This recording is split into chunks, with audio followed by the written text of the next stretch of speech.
तो चलिए बच्चों, आज से क्लास हम स्टार्ट करेंगे। क्या है? Soil profile. तो सोइल प्रोफाइल हम किसको बोलेंगे? जैसे आप लोग चित्र में देख सकते हैं, मिट्टी का है ना। मिट्टी का देखो, मिट्टी का वह भाग जो गहराई तक की एक काट सेक्शन काट को ही हम क्या कहेंगे? सोइल प्रोफाइल कहेंगे। मिट्टी का वह भाग गहराई तक का जो वर्टिकल सेक्शन को ही हम क्या कहेंगे? सोइल प्रोफाइल कहेंगे, जिसे हम विभिन्न हॉरिजॉन में बांट करके पढ़ते हैं। तो सॉइल प्रोफाइल में क्या लिखेंगे? मिट्टी का वह जो हॉरिजॉन्टल का जो वर्टिकल वह काट जिसमें हम विभिन्न हॉरिजॉन में बांट करके पढ़ते हैं, वह क्या कहलाता है? या मिट्टी का जो सेक्शन काट है वह क्या कहलाता है जी? सॉइल प्रोफाइल के नाम से जानते हैं। अब देखो, हम इस सॉइल प्रोफाइल को विभिन्न हॉरिजॉन में बांट करके पढ़ते हैं।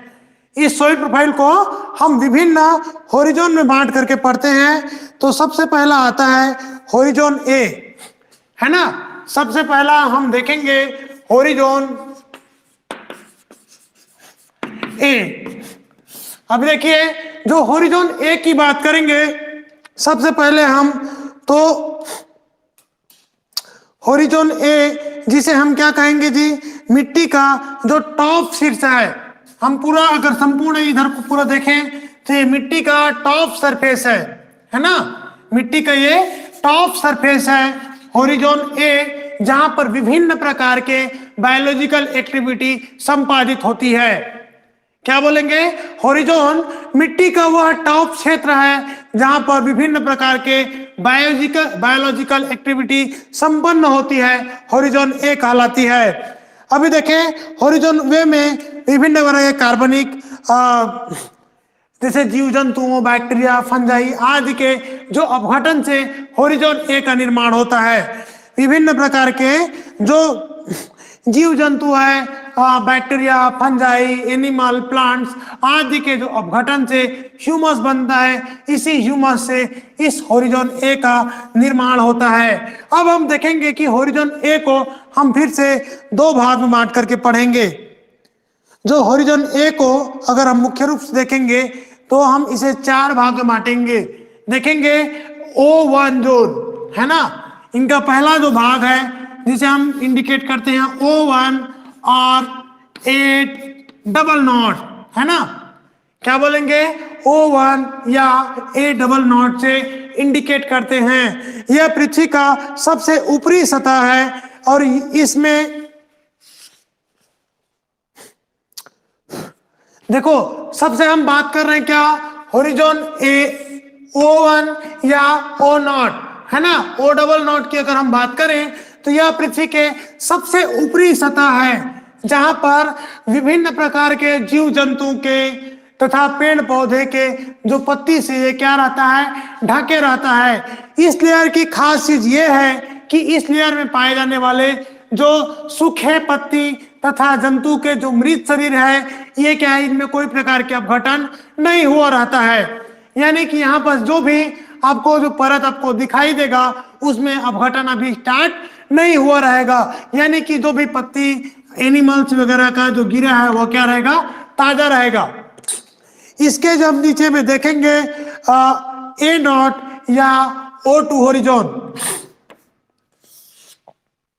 इसके नीचे में हम देखेंगे हॉरिजॉन O2 और ए नॉट, है ना। जो ए नॉट हॉरिजॉन की अगर हम बात करें तो यह हॉरिजॉन बिल्कुल कहां पास? O1 के नीचे में पाया जाएगा। कहां पास पाया जाएगा जी? O1 के नीचे में पाया जाएगा। और यह हॉरिजॉन में कार्बनिक पदार्थ का डिकम्पोजिशन होता है। किसके द्वारा? यहाँ पर जितने भी जो पदार्थ है जैसे लीफ वगैरह है उनका डिकम्पोजिशन होता है।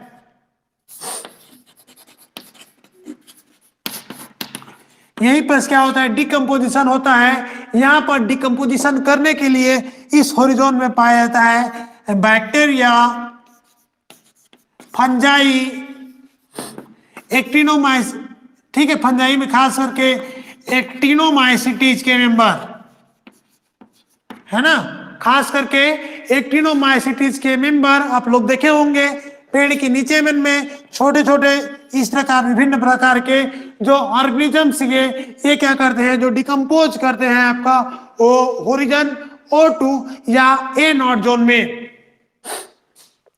A0 जोन के नीचे में आता है हमारा A1 जोन, है ना। यहां पर जितने भी जो मटेरियल है, अब देखेंगे तीसरा भाग A1 जोन।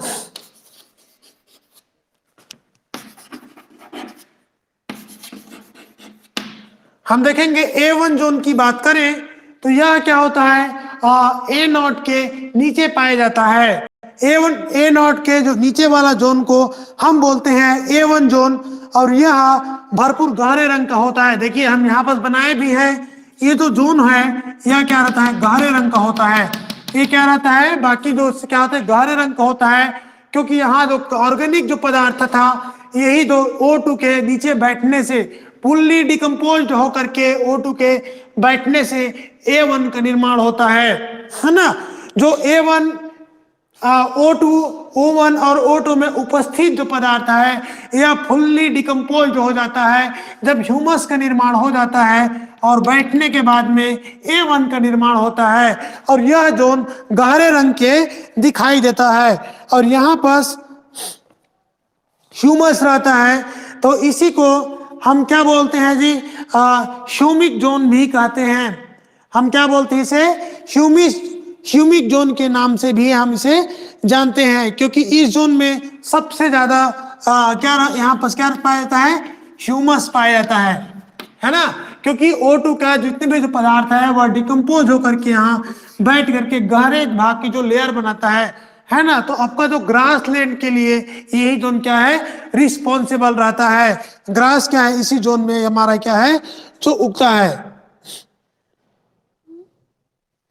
ठीक है, तो यो जो A1 किस में ज्यादा रहेगा, A1 जोन ग्रास लैंड के जो भूमि है ना, फॉरेस्ट जोन की अपेक्षा जो ग्रास लैंड की भूमि है उनमें A1 जो की लेयर है वो ज्यादा पाया जाएगा। A1 के बाद में हम देखेंगे चौथा और A2 जोन। चौथा भाग है A2 जोन, और A2 जोन भी गहरे रंग का भाग होता है। A2 जोन क्या होता है, गहरे होता है, लेकिन A1 की अपेक्षा क्या रहता है, कम रहता है। अभी देखो इनमें जो खनिज पदार्थ क्या होते हैं, जितने भी जो मिनरल्स होंगे ये क्या होते हैं, बड़े आकार के होंगे।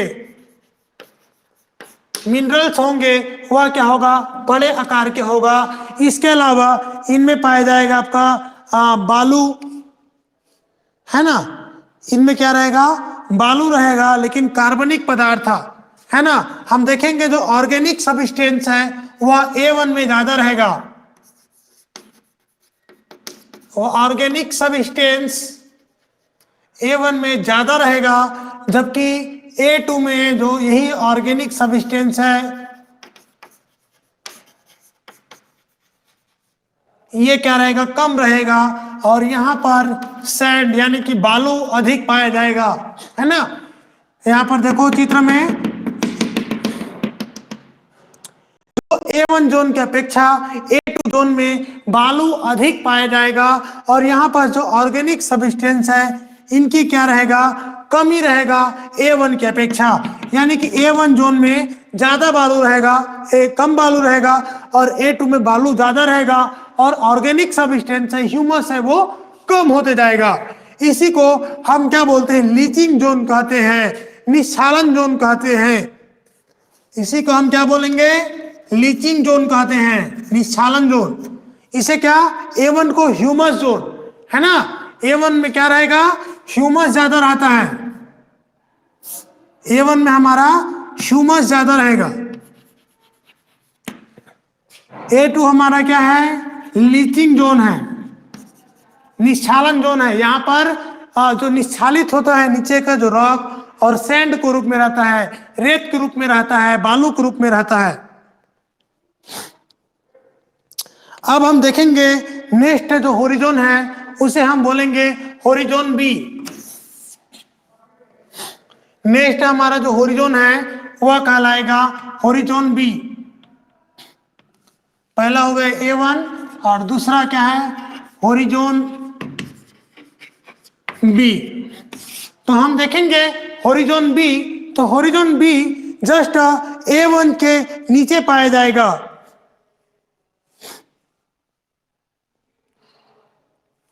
है ना, होरिजोन बी को देखेंगे तो यह A1 के नीचे पाया जाएगा और यहां पर जो क्ले वगैरह की अधिकता रहेगा, होरिजोन बी में क्या रहेगा, क्ले की अधिकता रहेगा। और यह ठीक है, होरिजोन बी की क्या खासियत है जी, होरिजोन बी में आपको देखने को मिलेगा कि यह हल्के रंग की भूमि है और इसे हम सब सोइल या होरिजोन बी कहते हैं, है ना। और इसी में वर्षा की जल क्या रहते हैं, एकत्रित होता है। जो वर्षा की जो जल होता है, रेन वाटर होता है,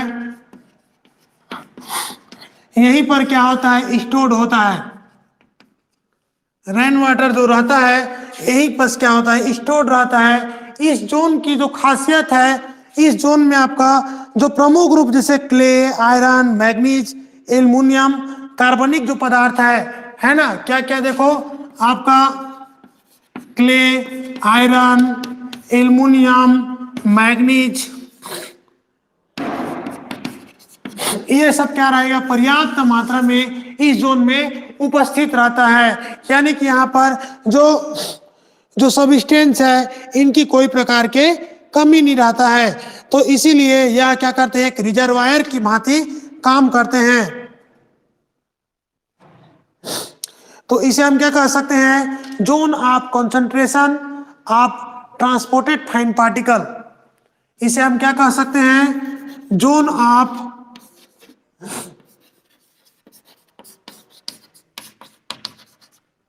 कंसंट्रेशन ट्रांसपोर्टेड फाइन पार्टिकल।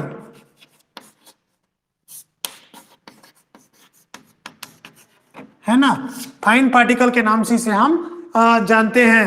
यहाँ पर जितने भी जो ट्रांसपोर्टेड होकर के जो आता है वह निशालन के जो नीचे में, इसी जस्ट नीचे, तो इस जोन में क्या है, जो पार्टिकल्स क्या रहते हैं, बड़े पार्टिकल्स रहते हैं, है ना। रेत वगैरह जो साइज रहता है लगभग सामान्य भाषा में बोले तो मुरुम साइज, है ना।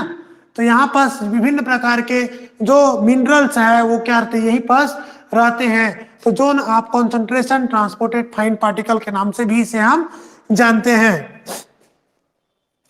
देखो A2 क्षेत्र में जितने भी जो रासायनिक जो पदार्थ है, जो एलुवियल, है ना, इसीलिए इसे हम क्या बोलते हैं, एलिवेशन जोन भी कहते हैं। अब हम देखेंगे होरिजोन सी, है ना। तो हम नेक्स्ट भाग क्या देखेंगे, तीसरा होरिजोन सी।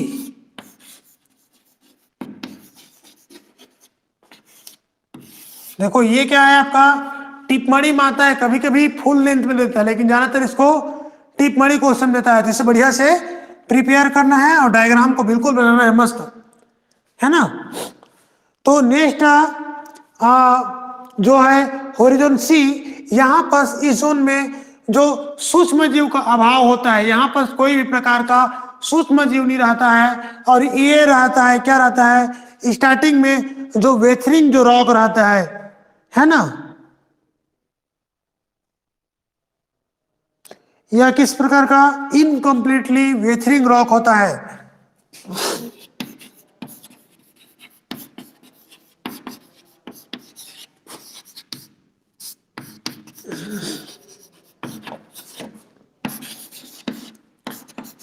होरिजोन सी इनकम्प्लीटली वेथरिंग रॉक होता है, यानी कि जो चट्टान क्या होता है, बड़ा बड़ा जो बोल्टर से भी जो बड़ा साइज यहाँ पर चट्टान रहता है ना।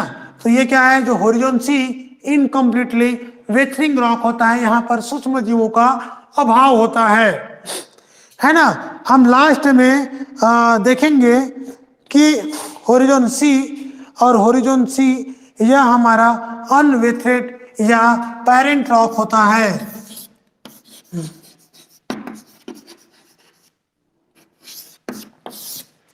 ये हमारा जो अनवेथरेड रॉक होता है, जो होरिजोन डी, यहाँ पर क्या आता है, बड़ा बड़ा चट्टान रहता है ना। ये हमारा क्या है, अनवेथरेड रॉक होता है।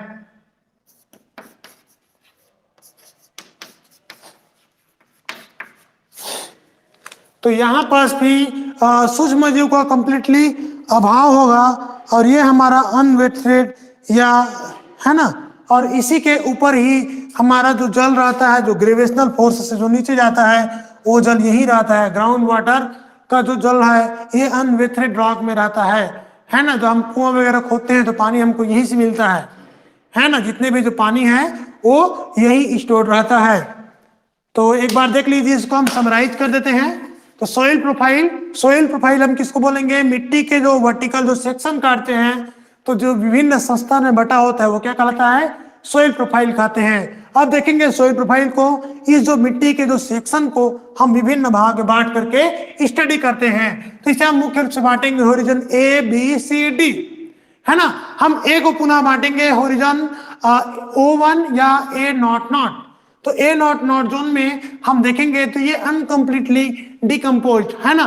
कोई प्रकार के यहाँ पर डिकम्पोजिशन, है ना, स्टार्ट नहीं हुआ रहता है। सूखे पत्ती और जीवों के मृत शरीर से ये लेयर ढका रहता है। दूसरा हम देखेंगे O2 या A नॉट जोन। इस जोन में डिकम्पोज जो पार्टिकल्स रहता है, यहाँ पर डिकम्पोज जो होते रहता है, इतने भी जो डेथ लीफ वगैरह है वो चीजें। तीसरा हम देखेंगे A1 जोन। यहाँ पर इसे ह्यूमस जोन कहते हैं, क्योंकि ये गाढ़े कलर के ह्यूमस से बने होता है। ये तो डिकम्पोज होकर नीचे बैठता है O2 से, वह A1 में आता है, तो ये ह्यूमस जोन कहलाता है। हम देखेंगे A2 जोन। यहाँ पर ये इससे हल्का कलर का रहता है, और इसमें क्या रहता है? सैंड पार्टिकल रहता है, बालू रहता है ना। तो यहाँ पर ह्यूमस की कमी रहता है। तीसरा देखेंगे होरिजोन बी।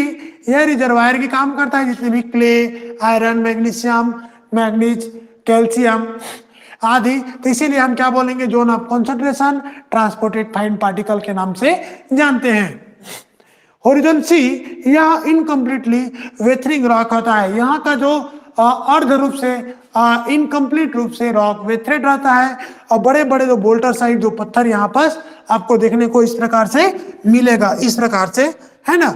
और डी आपको क्या है? अनवेथरेड रॉक। ये पितरिक रॉक होता है, पितरिक चट्टान होता है, जहाँ पर क्या होता है देखने को मिलेगा हॉरिजॉन्टल में, है ना। तो इस प्रकार से आपका सॉइल प्रोफाइल कंप्लीट होता है ना। तो क्लासेस आप लोग को बच्चों यूट्यूब में भी मिल जाएगा, टीचमिंट से भी पढ़ सकते हो, है ना। टाइम टू टाइम आप लोग क्लास को अटेंड करो, और यूट्यूब में भी जाकर के वीडियो को लाइक करो, अपने दोस्तों तक शेयर करो, ताकि क्लासेस अगर किसी का छूट जाता है तो वो भी अटेंड करने से न चूके। Thank you.